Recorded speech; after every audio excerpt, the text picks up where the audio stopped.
Mis adorados y queridos amores, tengan todos ustedes muy buenos días, buenas tardes, buenas noches, dependiendo el lugar y el país donde tú te encuentres. Para mí, aquí en Perú, es buenas tardes. En las charlas de metafísica del día de hoy, mis corazones, quiero hablarles de muchas cosas que son importantes para mí, pero creo que de algo que de verdad va a valer la pena que charlemos hoy día va a ser de lo que nos han obligado a todos nosotros, nos han ocultado en todos los evangelios apócrifos, nos han clarificado muy bien todas estas cosas. ¿Cómo puedes tú manifestar todo lo que tú deseas y traerlo acá, a la manifestación visible aquí presente? Porque necesitamos abrir los ojos a esa realidad, mis amores. Nos han cerrado las puertas, la vista, el entendimiento, porque nos han hecho creer que solamente eso debemos hacer. Y si necesitamos algo, tenemos que pedirlo de otra manera. Eso es muy fuerte, mi corazón. Mis amores, mil perdones, sonó feo en la puerta de afuera y me asusté. Tuve que ir a verificar, pero todo está bien. Bueno, mis corazones, nos vamos a ocupar de lo que verdaderamente vamos a hacerlo el día de hoy. Y posiblemente te parezca que estamos haciendo una oración. No, no es una oración. Vamos a hacer un código de ingeniería de la realidad que ha estado oculto por más de 2000 años. Y a plena vista de todos, ¿eh? Porque la mayoría de las personas cree que los evangelios son religión, pero la neurociencia acaba de confirmar que en realidad son un manual técnico para hackear tu realidad física. Recuerda lo que te estoy diciendo, hackear tu realidad física. Yo te pido ahora que olvides todo lo que sabes sobre pedir, sobre mendigar, porque te voy a mostrar el error exacto que cometiste toda tu vida. ¿Y por qué? A partir de hoy ya no tienes que esperar a que nada te llegue, porque todo es tuyo, mi corazón. El problema es que nadie te enseñó que debajo de cada promesa en los evangelios hay un protocolo técnico, un conjunto de instrucciones operativas que describen exactamente qué tiene que ocurrir en tu mente, en tu cuerpo y en tu conciencia para que el resultado que buscas pase de ser una posibilidad a ser una realidad inevitable. Ese protocolo fue suprimido en forma deliberada en el siglo III. No por incompetencia, no por hacer el bien, no, fue por control. Lo que queda después de que alguien te arranca el mecanismo de un manual de instrucciones es una promesa sin método. Una promesa sin método solo produce dos tipos de personas: las que esperan indefinidamente y las que se convencen de que el problema son ellas. Hoy quiero decirte que todo eso, si tú pones en práctica lo que te voy a decir, termina. Y termina en el año 382. El Papa Dámaso encargó a un monje llamado Jerónimo la traducción oficial de las escrituras al latín. Ese texto se llamó la Vulgata y durante los siguientes 1000 años fue la única versión autorizada en la Biblia. En todo el mundo occidental, cualquier otra traducción era ilegal. Cualquier persona que intentara acceder al texto original griego o arameo sin pasar por esa versión enfrentaba consecuencias institucionales severas. Jerónimo era un erudito extraordinario. Conocía el griego, el hebreo y el arameo. Sabía exactamente lo que estaba haciendo cuando tomó sus decisiones de traducción. Y en decenas de puntos críticos del texto eligió palabras religiosas, y devocionales, donde el original usaba palabras técnicas y operativas. El resultado fue que la promesa sobrevivió intacta. Pedid y recibiréis. Todo es posible para el que lo cree. El reino de Dios está dentro de vosotros. Esas frases quedaron en el texto, pero las instrucciones sobre cómo activar cada una de sus promesas fueron aplanadas hasta volverse irreconocibles. No te enseñaron a manejar el auto, te enseñaron a admirar la carrocería. La evidencia más clara de esa supresión está en la oración más repetida de la historia humana, el Padre Nuestro, específicamente en la frase de hoy, que se traduce como el pan nuestro de cada día. Dánoslo hoy. En el griego original, la palabra que se traduce como de cada día no tiene equivalente. Ningún otro texto de la época, ningún escritor, ningún filósofo, ningún médico griego del siglo cero usó esa palabra antes ni después de que apareciera en esa oración. Era un término único, un neologismo tan específico que el mismo Orígenes de Alejandría, uno de los intelectuales más rigurosos de la iglesia primitiva, dejó escrito en el siglo III que esa palabra no tenía precedentes, ningún texto conocido, y que su raíz más precisa apuntaba a algo que trasciende al plano físico de la existencia. No es pan, no es cotidiano, es la sustancia que alimenta lo que existe antes que el cuerpo. Los traductores del siglo III lo sabían y eligieron cotidiano, de todas formas porque era más manejable, porque una oración pidiendo pan diario crea dependencia. Una oración accediendo a la sustancia que alimenta la conciencia era autonomía. Esa fue la primera instrucción técnica enterrada. Y esta en la oración las más personas repiten cada día el mundo sin saber que están diciendo que en el año 1947 un adolescente beduino de 16 años llamado Muhammad David caminaba con sus cabras por las orillas del Mar Muerto cuando lanzó una piedra al interior de una cueva en los acantilados de Qumran y escuchó, eso ya lo saben todos mis amores, encontró la arcilla y estaban envueltos en lino todos los evangelios apócrifos, estaban en el desierto de Judea durante más de 2000 años. Habían pergaminos, el mundo tardó años en entenderlo, lo que este muchacho había encontrado, los manuscritos del Mar Muerto. La biblioteca de la comunidad judía que vivió en ese desierto durante siglos inmediatamente anteriores y posteriores al nacimiento de Jesús histórico, una comunidad que preservó textos de los concilios en el siglo III, decidieron excluir el canon oficial. Estos documentos, había descripciones que prácticamente todas las borraron. Que los traductores modernos, sin saber muy bien qué hacer con ellas, clasificaron como meditación o contemplación profunda. Pero el proceso que describían era mucho más específico que eso. Era un protocolo activo de grabación de imágenes en la mente, un proceso tan sostenido, tan detallado y tan cargado emocionalmente, que el cerebro llegaba a un punto en el que no podían distinguir si la experiencia estaba ocurriendo en el mundo físico o en el interior de la mente. 2000 años después, el neurocientífico Andrew Neuer publicó en el año 2914 estudios con imágenes de resonancia magnética del cerebro humano en distintos estados de conciencia de visualización. Su hallazgo fue concreto e irrefutable.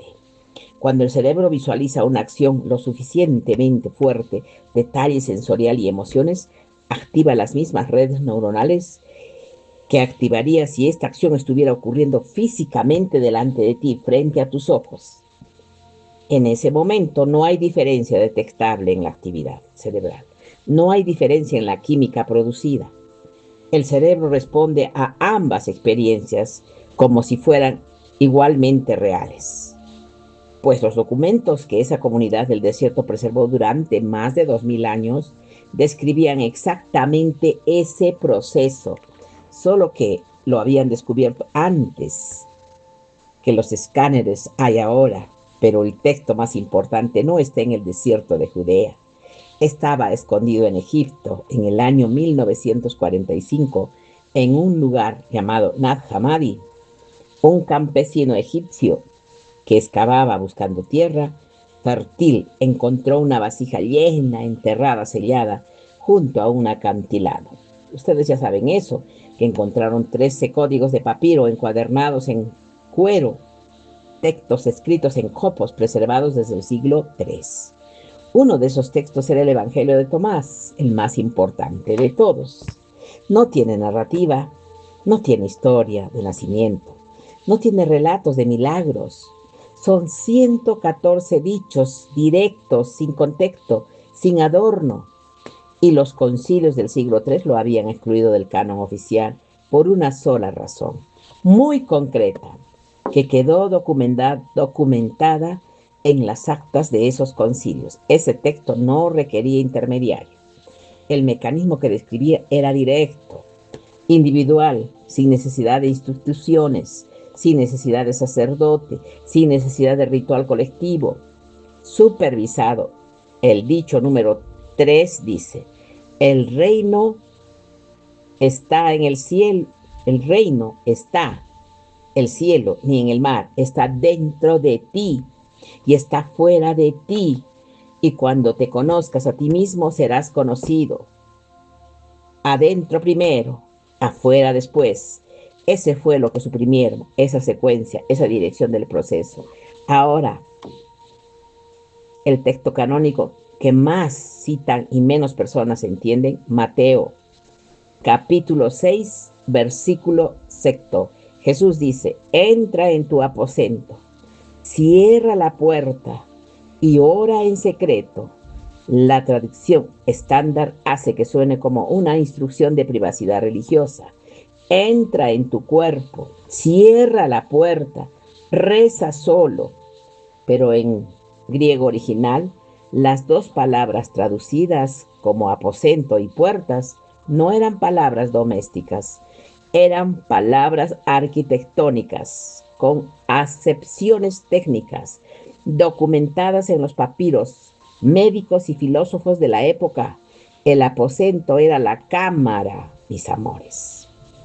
Sí, el aposento era la cámara de un templo, mi corazón, la sala más profunda, la más protegida, sin acceso al ruido del exterior, el lugar donde se guardaba lo más sagrado. No, no es un dormitorio. El núcleo del edificio, y la puerta aparece en textos médicos griegos del mismo periodo con una segunda aceptación. Significa el canal de acceso de los estímulos externos al sistema interior, la apertura de percepción hacia el mundo.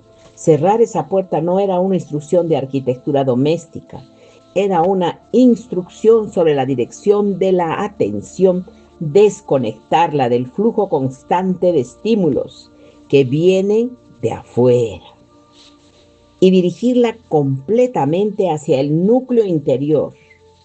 En el año 2016, el neurocientífico Anil Sheth publicó uno de los estudios más citados en la última década sobre cómo funciona la percepción humana.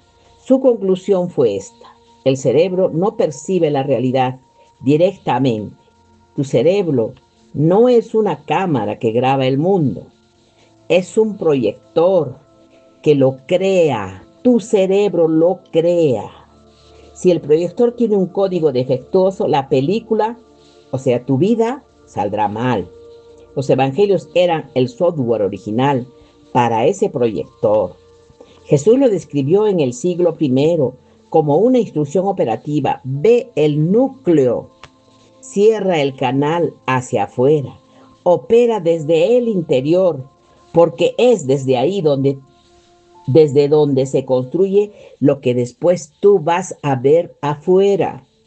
Esto está muy, muy importante. Lucas, en el capítulo 11, versículo 9, el texto más citado sobre pedir y recibir: pedid y se os dará. Buscad y encontraréis. Llamad y se os abrirá.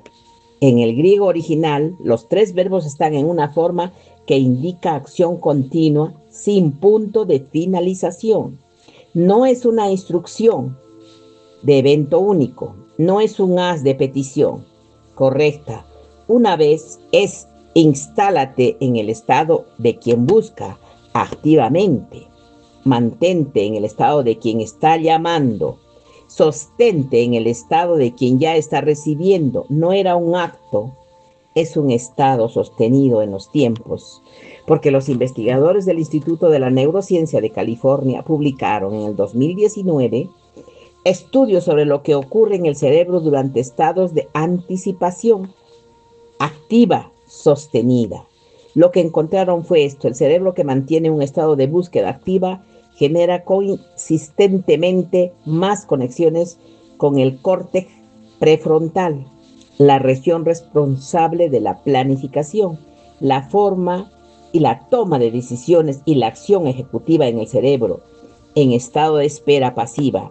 Pero hay algo más: el cerebro en estado de búsqueda activa, sostenida, también genera más conexiones entre esa región y el sistema límbico, el sistema de respuesta emocional, lo que significa que ese estado no solo reestructura el pensamiento, reestructura la respuesta emocional ante las oportunidades. El cerebro que busca activamente empieza a ver posibilidades que el cerebro que espera pasivamente procesa como ruido de fondo irrelevante. Lucas no estaba describiendo una actitud emocional, estaba describiendo el estado neurológico que precede a la transformación observable.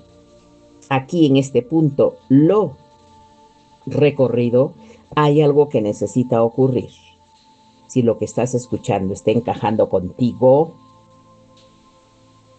ya no intuyas, porque nunca pudiste auricular con claridad. Pero tú ya sabes que a partir de ahora las cosas van a cambiar. Esas palabras, esta es la palabra original que tradujeron como cotidiano, el Padre Nuestro.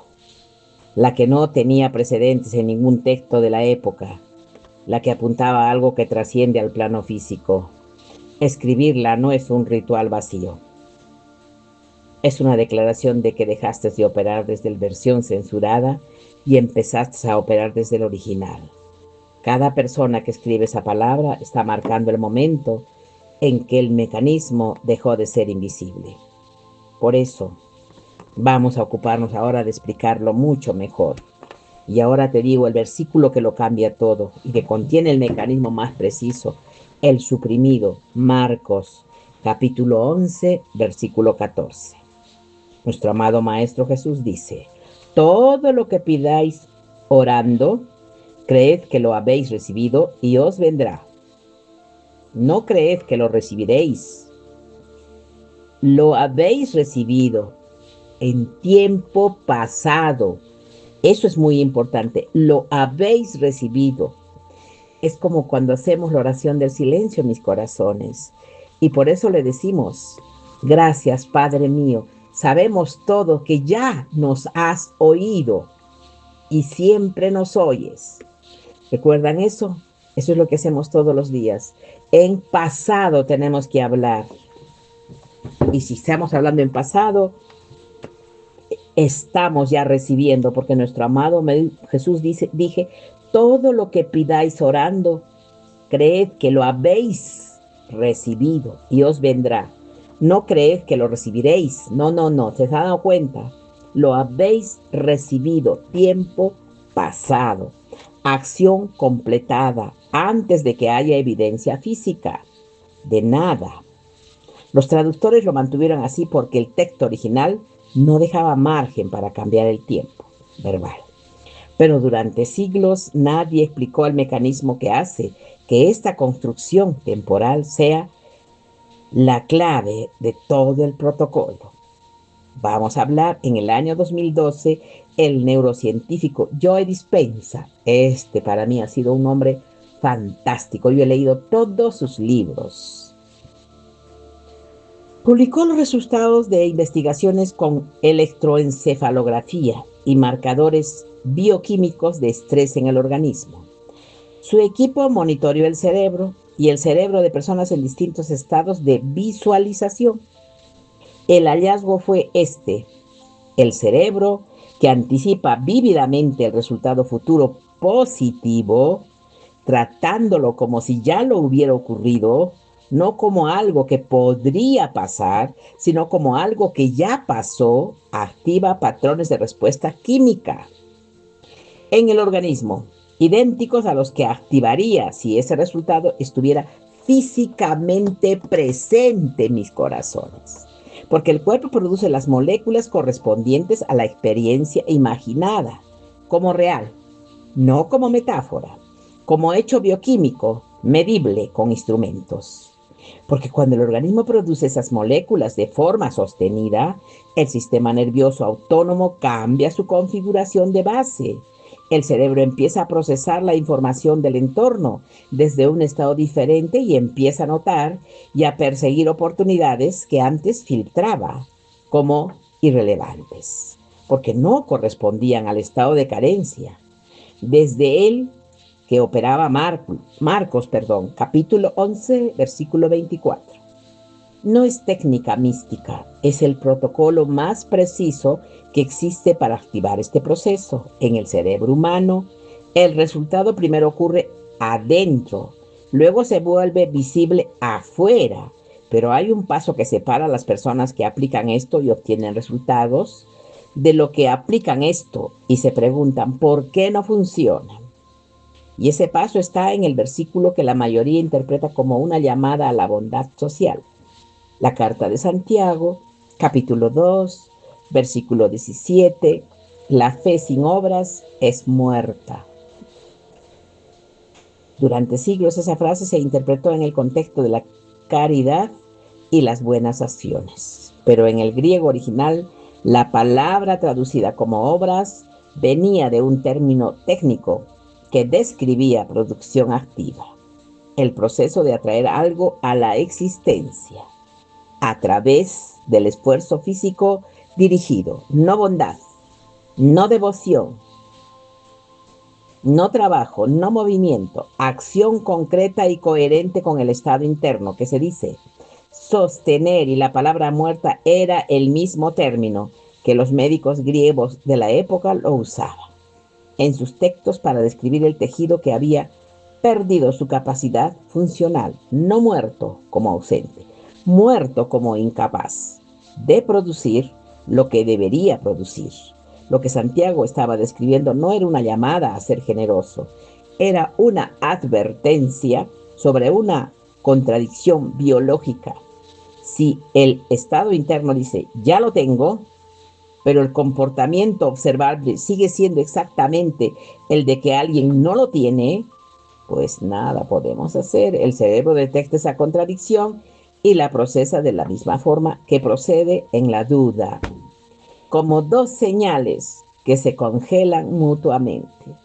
El sistema se divide y el sistema dividido no produce resultados coherentes. La fe que no actúa de forma coherente con lo que dice creer no es fe en el sentido técnico, es deseo. Sí, que se disfraza de certeza y el cerebro nota la diferencia. La acción coherente no es el premio final del proceso, es la señal que confirma al sistema que el estado interno es genuino. Mis amores, hay un texto que los investigadores tardaron décadas en procesar correctamente. En el año 2004, el biólogo celular Bruce Lipton publicó los resultados de años de investigación en un campo que entonces era controversial y que hoy es una de las áreas más activas de la biología, la epigenética. Su hallazgo central fue este: el entorno de una célula percibe no el código genético que contiene, determina cuál de sus posibilidades, posibles comportamientos se activa en cada momento. Membrana de la célula es el órgano de percepción y esa membrana responde a señales químicas que en el organismo humano son producidas directamente por los estados emocionales y cognitivos sostenidos, lo que significa que el estado interno sostenido no solo cambia la percepción, cambia la expresión genética. El mismo código genético puede producir resultados biológicos radicalmente distintos, dependiendo del entorno de señales que la mente genera de forma continua. El libro del Deuteronomio en el texto hebreo original dice: he puesto delante de ti la vida y la muerte, la bendición y la maldición. Y luego dice algo que la mayor parte de las traducciones suavizan: eligen la vida, pero la palabra hebrea original para elegir en ese contexto no es una elección pasiva entre dos opciones, es un acto activo de selección con discernimiento deliberado, un acto de orientación del sistema completo hacia una dirección. En términos de biología epigenética, ese texto le hace 3000 años antes. Dice, perdón, el entorno interno de señales que tu mente produce de forma sostenida determina que se activa en tu biología. Elige conscientemente el entorno que produce señales de vida. Eso no es metáfora bíblica, es la conclusión que Bruce Lipton llegó después de décadas de investigación en laboratorio. Ahora, el protocolo completo sin metáforas, sin lenguaje religioso, como ingeniería del sistema que ya tienes dentro. El primer elemento es la especificidad absoluta. No querer algo de forma vaga. No quiero mejorar mi vida o quiero tener más. No, orientar toda la arquitectura cognitiva hacia un punto tan específico que tu cerebro pueda generar una imagen concreta, con textura, con temperatura, con sonido, con vibración, con la sensación exacta de cómo se siente ese resultado ya presente. Hay una diferencia biológica documentada entre darle al cerebro una instrucción vaga y una instrucción específica. El cerebro no sabe qué hacer con la vaguedad. No puede activar redes neuronales específicas en respuestas a señales sin forma. La especificidad es la que activa el sistema. El segundo elemento es la coherencia emocional sostenida. No un entusiasmo de 5 minutos, por favor, no. No emoción intensa durante la visualización, no. Y luego regreso al estado de preocupación de fondo el resto del día, no. Tú tienes que decretar, decirlo y seguir con ese estado de vibración positiva durante el resto del día. Porque el Instituto Hermar en California documentó por más de 20 años de investigación con instrumentos de medición biofísica que el campo electromagnético generado por el corazón humano en estados de emoción positiva, ordenada y sostenida sincroniza las ondas cerebrales más con las cardíacas de una forma que produce efectos medibles. Mejora la claridad cognitiva, mejora en la capacidad de tomar decisiones, fortalecimiento es la respuesta inmunológica. El estado emocional correcto no es accesorio al proceso, es un combustible que hace funcionar el sistema. Vamos a hablar del tercer elemento, que es el que Marcos describió en tiempo pasado. Instalar el resultado como ya ocurrió a un nivel interno, no como futuro deseado, no como posibilidad esperanzadora, como presente confirmado. Esa distinción cambia la química del cerebro de una forma que los instrumentos pueden medir. Y es exactamente lo que nuestro amado Maestro Jesús describió cuando dijo: creed que lo habéis recibido. No dijo que lo vas a recibir. o que lo vas a creed que lo habéis recibido. Y recuerda que el cuarto elemento es la acción coherente, moverse, decidir, hablar y conducirse como alguien que ya opera desde el resultado, como ya las cosas están frente a ti. Tú tienes que operar así, lo he dicho en todos mis decretos, en mis charlas, en mis cosas que he informado. Tú tienes que vivir como que ya está ahí, tú lo tienes, no como pasado, como futuro, no. Ya está desde el pasado, perdón, sí, pero no vamos a pensar en futuro, tenemos que pensar que ya está ahí presente. Y esa es la mejor forma y la única forma de poder lograrlo, mis amores. El cuarto elemento es la acción coherente, moverse, decidir, hablar y conducir como alguien que ya está operando, desde el resultado, no actuar como si fuera real, cuando claramente no lo es todavía, sino tomar la decisión que todavía alguien que ya sabe, el resultado que está en camino. Esa coherencia entre el estado interno y el comportamiento observable es la señal que el sistema nervioso necesita para confirmar que el estado interno es genuino y no una fantasía. Y el quinto elemento es el que más resistencia genera, porque va en contra del impulso natural.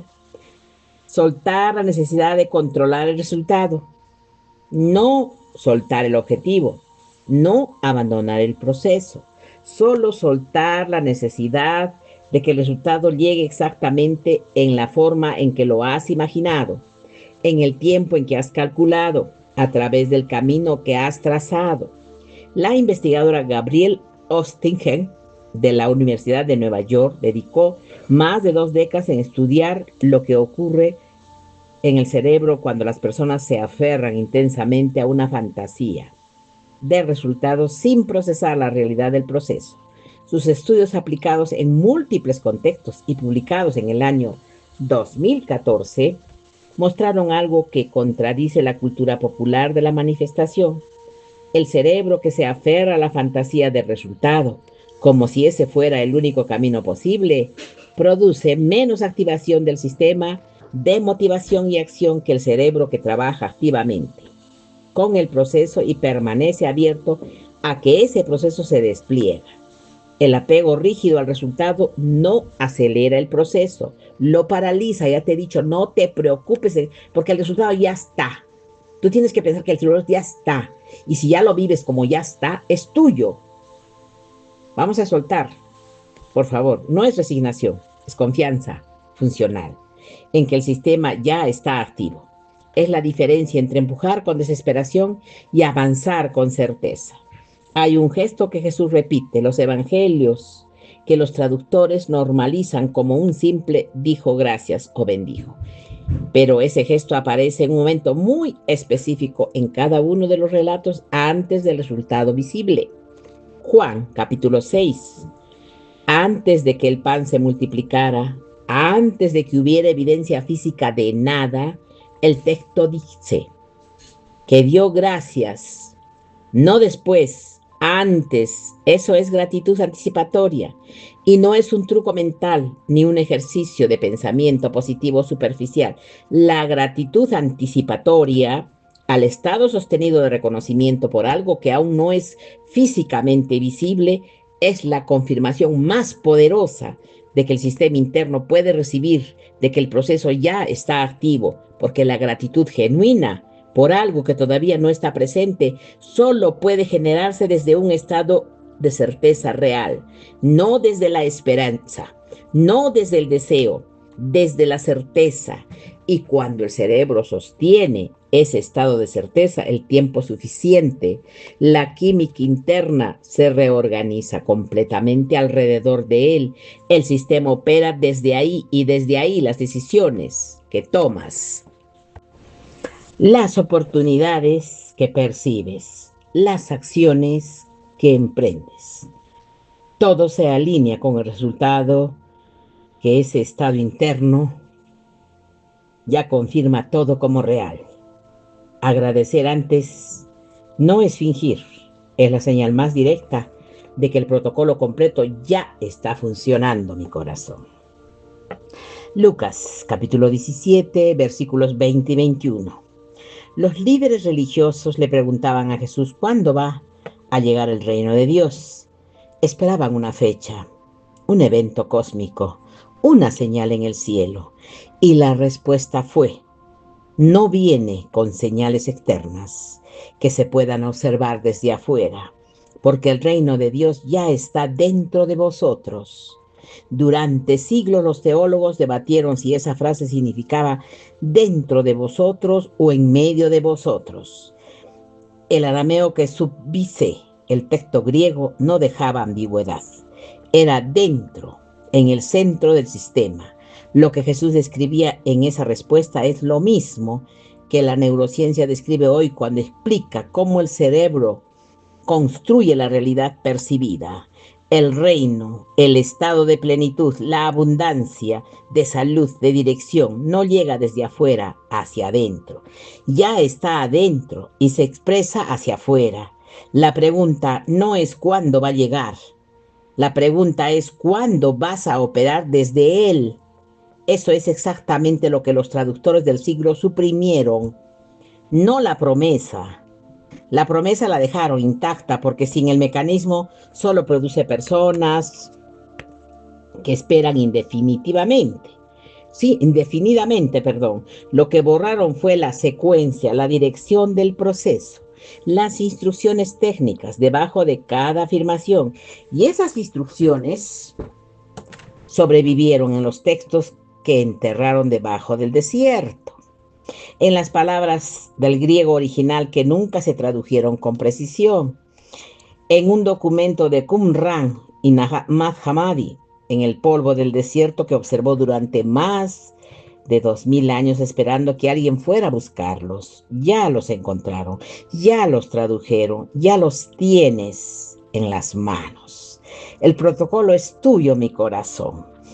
Ya era tuyo antes de que alguien decidiera ocultártelo, pero lo hicieron y nada se puede hacer, porque lo que viene ahora no es esperar que funcione, es aplicarlo con precisión, con la que fue diseñado, con especificidad, con coherencia emocional sostenida, con certeza, en tiempo pasado. Recuerda bien, todo en tiempo pasado, se agradece en el pasado, con acción coherente, con la suficiente confianza en el proceso, como para no aferrarte al cómo, sino al qué. Lo que acabas de ver es solo el manual de un usuario. Pero ahora viene la prueba física. En el desierto de Sinaí, durante 40 años ocurrió un fenómeno que la ciencia moderna acaba de clasificar como imposible.